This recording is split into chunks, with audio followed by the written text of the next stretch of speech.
Shalom Bapak Ibu, saudara-saudara sekalian. Kita berjumpa lagi dalam acara Menerima hari ini. Kita mau belajar kebenaran firman Tuhan, sekalipun tidak terlalu panjang berupa renungan firman Tuhan singkat, tetapi firman Tuhan ini akan makin memperkaya kita, membuat kita lebih mengerti lagi tentang kehendak Tuhan. Nah, Bapak Ibu saudara sekalian, saya harapkan Bapak Ibu tetap bersemangat untuk belajar firman Tuhan dan tidak berhenti untuk terus mau mempelajari firman Tuhan. Kita akan buka terlebih dahulu acara Menerima hari ini dengan doa. Terima kasih Tuhan kalau Tuhan masih memperkenankan kepada kami dan memberi kesempatan kepada kami untuk kami terus-menerus boleh mendengarkan firman Tuhan melalui acara Menerima hari ini Tuhan. Kami tahu kami tidak bisa mengerti tanpa pembukaan daripada Roh Kudus yang berikan kepada kami pewahyuan ilahi dan juga rahasia kebenaran firman-Mu dan pengertian-pengertian yang baru. Kiranya Tuhan tetap memimpin kami dalam pembahasan ini sampai pada akhirnya. Di dalam nama Tuhan Yesus Kristus. Haleluya. Amin. Shalom Bapak Ibu, saudara-saudara sekalian. Topik yang akan saya bahas kali ini adalah cara Yesus melatih murid-muridnya. Sekali lagi, topik yang akan saya bahas adalah cara Yesus melatih murid-muridnya. Tuhan Yesus Kristus ketika memulai pelayanannya di bumi sampai ia mati disalib di Bukit Golgota ada kurang lebih 3,5 tahun lamanya. Selama masa pelayanannya tersebut, Tuhan Yesus Kristus telah memilih ke-12 murid-muridnya dan juga melatih, mendidik, mengajar mereka dengan sikap kebapaan supaya kerohanian mereka boleh benar-benar bertumbuh dan sekaligus bisa meneladani cara hidup Yesus dan karakter Yesus. Kita tahu bahwa ke-12 murid-murid Yesus adalah yang pertama Simon yang disebut juga Petrus, yang kedua Andreas saudara Simon Petrus, yang ketiga Yakobus anak Zebedeus bersama dengan Yohanes saudaranya disebut Boanerges yang artinya anak-anak guru, 4 Filipus, 5 Bartolomeus, 6 Thomas, 7 Matius pemungut cukai, 8 Yakobus anak Alfeus, 9 Tadeus atau Yudas anak Yakobus, Yudas bin Yakobus, Yudas Tadeus atau Yudas saudara Yesus, 10 Simon orang Selot, 11 Yudas Iskariot yang mengkhianati Yesus. Yang ke-12 adalah Yohanes anak Zebedeus, saudara dari Yakobus.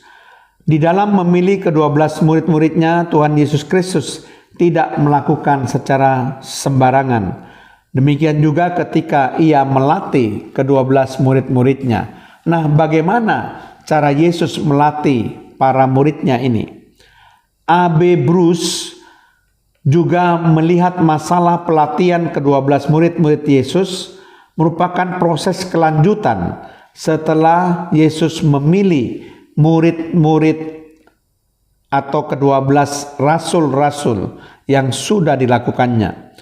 Menurut A.B. Bruce ada 3 proses pelatihan yang digunakan oleh Yesus dalam melatih para murid-muridnya, yaitu yang pertama mendengar dan melihat, menjadi saksi mata dan pelayan firman.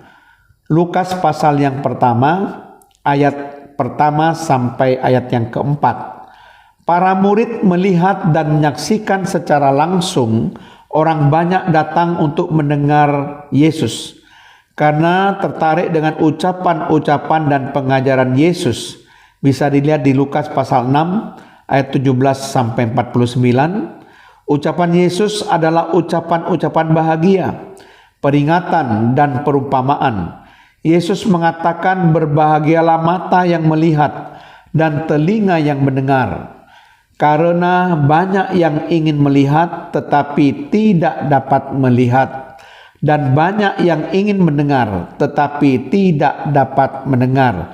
Ini bisa dilihat dalam Lukas pasal yang ke-6 ayat 29 sampai 49, Matius pasal yang ke-5 sampai pasal yang ke-7, Matius pasal 13 ayat 1 sampai 52. Mereka memang mempunyai telinga dan mereka mendengar, tetapi mereka tidak tahu apa artinya. Lukas pasal 10 ayat 23 sampai 24, Matius 13 ayat 16 sampai 17. Dan hanya kepada murid-muridnya sajalah Yesus mengutarakan artinya. Markus pasal 4 ayat 33 sampai 34. Nah, cara yang kedua dalam melatih para murid-muridnya yaitu berdoa secara benar. Murid-muridnya dilatih berdoa yang benar kepada Bapa di surga. Doa tersebut tidak boleh bertele-tele. Kita tidak usah mengenakan pakaian yang menyolok untuk menarik perhatian orang. Kita tidak berdoa di tempat-tempat yang menyolok supaya dilihat orang.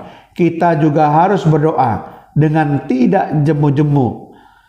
Dalam Matius 6 ayat 5 sampai 13, Lukas 11 ayat 1 sampai 3, Lukas 18 ayat 1 sampai 5. Dengan demikian doa kita pasti akan dikabulkan. Firman Allah berkata, Matius 7 ayat 7 sampai 8, mintalah maka akan diberikan kepadamu. Carilah maka kamu akan mendapat. Ketoklah maka pintu akan dibukakan bagimu. Karena setiap orang yang meminta menerima, dan setiap orang yang mencari mendapat, dan setiap orang yang mengetok baginya pintu dibukakan. Dan cara yang ketiga Yesus melatih murid-muridnya adalah pengutusan pemberitaan Injil. Markus pasal yang ketiga ayat 14, Matius 28 ayat 19 sampai 20. Amanat agung atau The Great Commission yang tertulis dalam Matius 28 ayat 19 sampai 20, karena itu pergilah, jadikanlah semua bangsa muridku, dan baptislah mereka dalam nama Bapa dan Anak dan Roh Kudus, dan ajarlah mereka melakukan segala sesuatu yang telah kuperintahkan kepadamu. Dan ketahuilah, aku menyertai kamu senantiasa sampai kepada akhir zaman.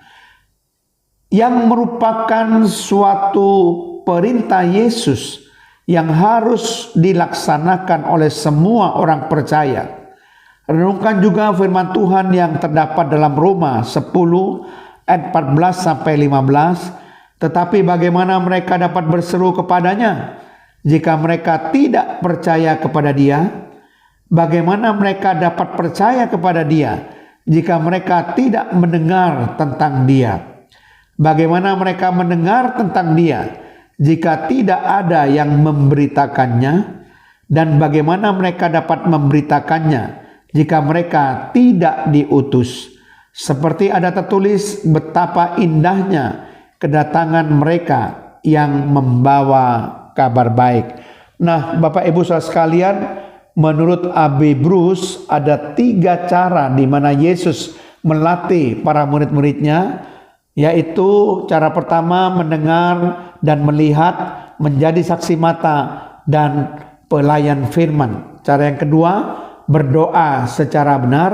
Cara yang ketiga pengutusan pemberitaan Injil. Amin.